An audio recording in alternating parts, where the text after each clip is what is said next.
buenas noches. Bueno, aquí son noches en la Ciudad de México, el día 5 de octubre del año 2014. Son aproximadamente las 9 de la noche y les saluda a su amigo David Carrillo para platicar acerca de un asunto muy importante. En el libro de Ezequiel, en el capítulo número 3, versículos 17 al 21, dice así la palabra de Dios. Hijo de hombre, yo te he puesto por atalaya a la casa de Israel. Oirás pues tú la palabra de mi boca y los amonestarás de mi parte. Cuando yo dijere al impío, de cierto morirás, y tú no le amonestares ni le hablares, para que el impío sea apercibido de su mal camino, a fin de que viva, el impío morirá por su maldad, pero su sangre demandaré de tu mano. Pero si amonestares al impío, y él no se convirtiere de su impiedad y de su mal camino, él morirá por su maldad, pero tú habrás librado tu alma.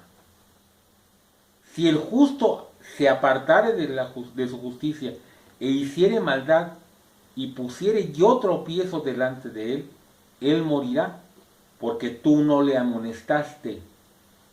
En su pecado morirá, y sus justicias que había hecho no vendrán en memoria, pero su sangre demandaré de tu mano. Pero si al justo amonestares para que no peque y no pecare, de cierto vivirá, porque fue amonestado y tú habrás librado tu alma. Es muy interesante ver lo que está pasando en la iglesia en general el día de hoy. Las iglesias de prácticamente todas las denominaciones han entrado en una etapa en la cual están muy concentradas en el crecimiento numérico.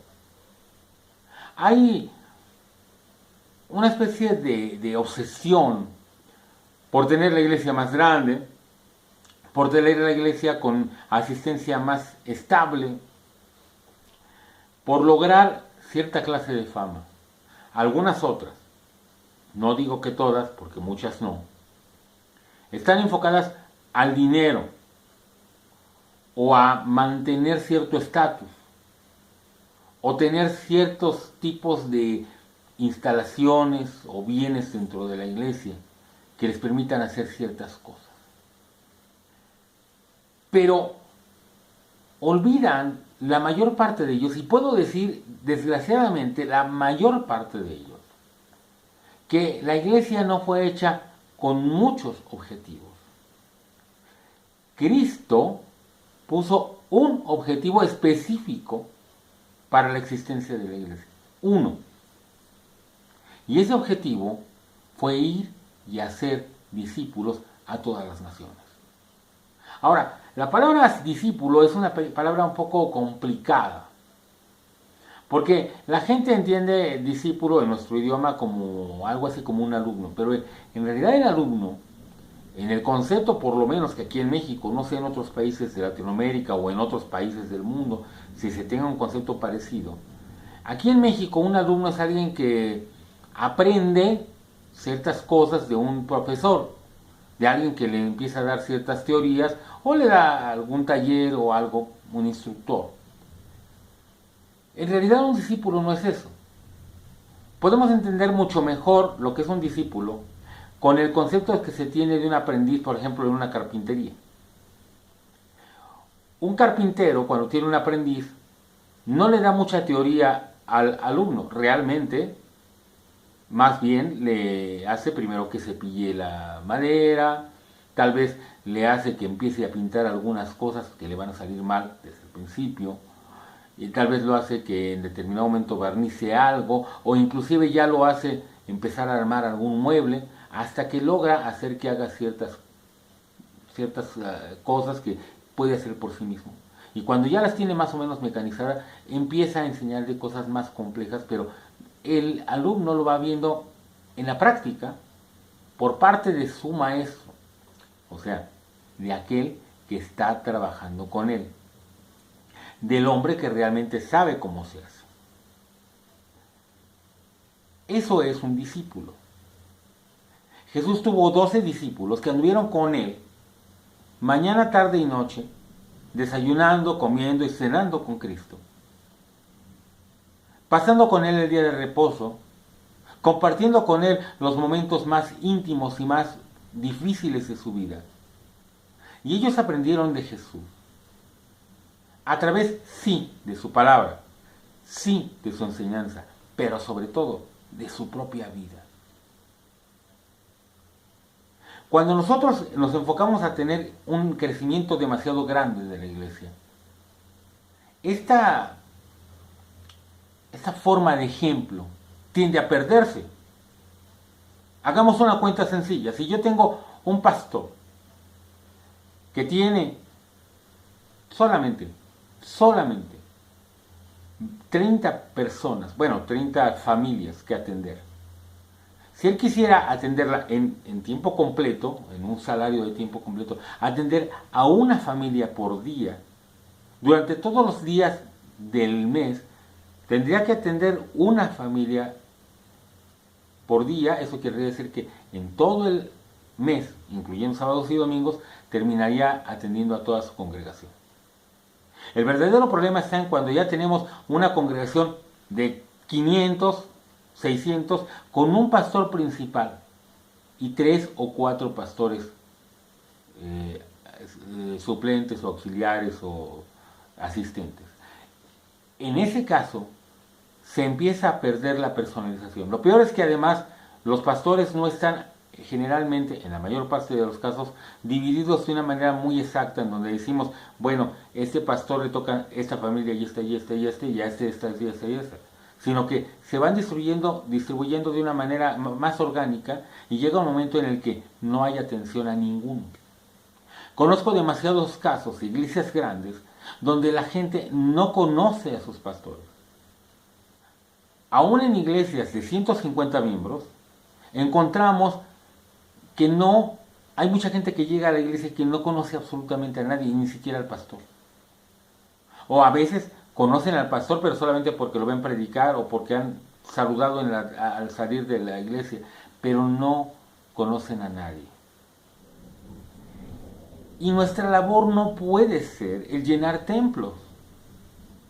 Este pasaje del libro de Ezequiel nos enseña que la labor es básicamente la de señalar el pecado para que la gente se arrepienta y viva. Cuando nosotros enfocamos hacia el crecimiento de la iglesia, el problema está en que el señalar el pecado ofende y mucha gente se va si nosotros lo hacemos así. Además, no es un mensaje muy popular y no es un mensaje muy agradable el decirle a alguien, si tú no te arrepientes, Dios te va a castigar. Hay muchos inclusive que enseñan algo que es contrario a la Biblia, que dicen, no, es que Dios no castiga a nadie. Perdón, la Biblia dice que Dios al hijo que ama, ese castiga, y reprende a todo aquel que recibe por hijo, que lo azota. Si una persona no ha sido reprendida por Dios, si no ha sido azotada por Dios, es evidente que no ha sido salva, porque dice la Biblia que todos los que son salvos han recibido ese castigo, y si no lo han recibido, entonces no son hijos.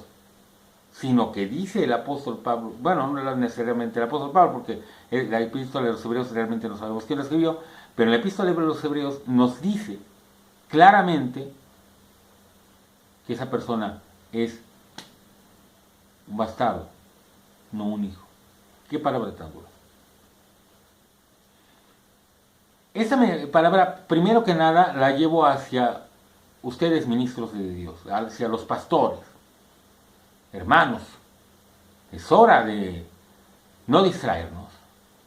Cristo nos mandó a dar ejemplo personal, a que la gente pueda andar con nosotros y ver cómo vivimos, y que de ese ejemplo ellos tomen y beban para que ellos sean salvos, por medio del ejemplo. Pero además nos mandó para que le digamos a la gente que se tiene que arrepentir. No para endulzarles el oído y decirles qué bonito es que vengan a la iglesia y qué bueno que ya son cristianos porque hicieron una oración. Enseñarles que si ellos no han nacido de nuevo no son salvos. Enseñarles que si ellos no han dejado su pecado, jamás han sido salvos y se van a ir al infierno igual que alguno que nunca haya hecho la oración del pecador. Pero que en cambio, si ellos realmente han sido transformados por el poder de la sangre de Cristo, ellos van a tener que dejar su pecado porque el Espíritu Santo se los va a hacer dejar.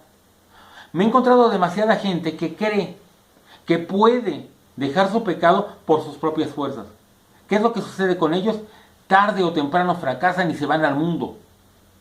No, nadie puede ser salvo, ni nadie puede vivir una vida de santidad por sus propias fuerzas. Necesita el Espíritu Santo dentro de él. Cuando los discípulos llegaron a la ciudad de Éfeso, Apolos ya había predicado ahí. Pero la primera pregunta que ellos hicieron, los discípulos, a la gente que había sido convertida por Apolos, es: ¿recibisteis el Espíritu Santo cuando creísteis? Aquellos dijeron: ni siquiera sabíamos que había Espíritu Santo.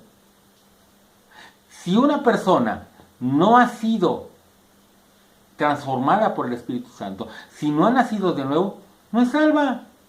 Entonces nos estamos haciendo tontos nosotros porque hicimos una oración con ellos y nosotros como pastores les declaramos que ya eran salvos. ¿Quiénes somos nosotros para decir eso? ¿Solo porque hicieron una oración que repitieron de nosotros que ni siquiera sintieron? No, esas personas no son salvas, perdónenme. Esas personas van a ser salvas cuando el Espíritu Santo entra en ellos, los transforma, y no entra nada más por fe, sí entran por la fe, pero no es que ellos crean que entra, es que el Espíritu Santo entra realmente y les transforma. Si no hay una transformación, no hay Espíritu Santo.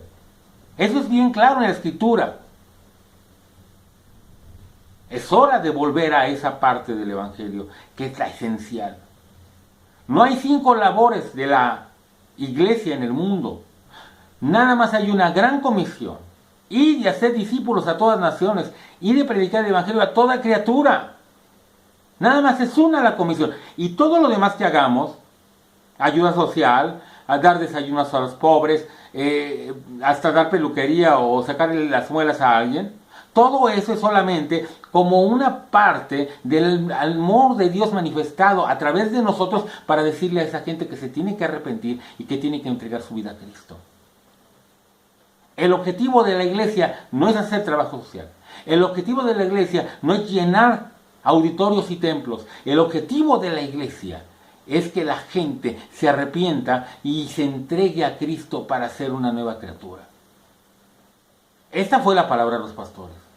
Ahora, a ti, que has estado en una iglesia por mucho tiempo y nunca has tenido la experiencia de que realmente cambie tu corazón, sino que todavía estás siendo vencido por tu carne en todo, y no tienes la manera de dejar tu pecado, y que como te esfuerzas mucho ante los demás, apareces como muy santo, pero tú sabes que tu corazón está lleno de maldad. Te invito a que te arrepientas, como dice aquí,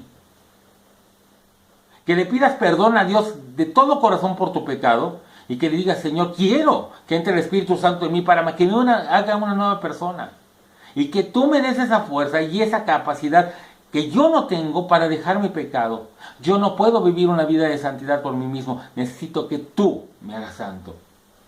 Cuando hagas eso y te des por vencido por ti mismo y dejes que el Espíritu Santo sea el que controle tu vida, vas a empezar a entender lo que es la victoria real.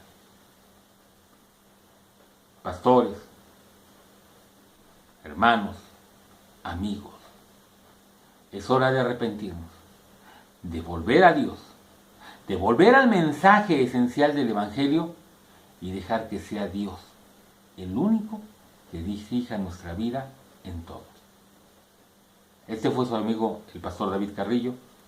Espero que comenten, que también compartan este video con otras personas y que oren por nuestro ministerio para que Dios nos dé palabra y nos use. Dios les bendiga.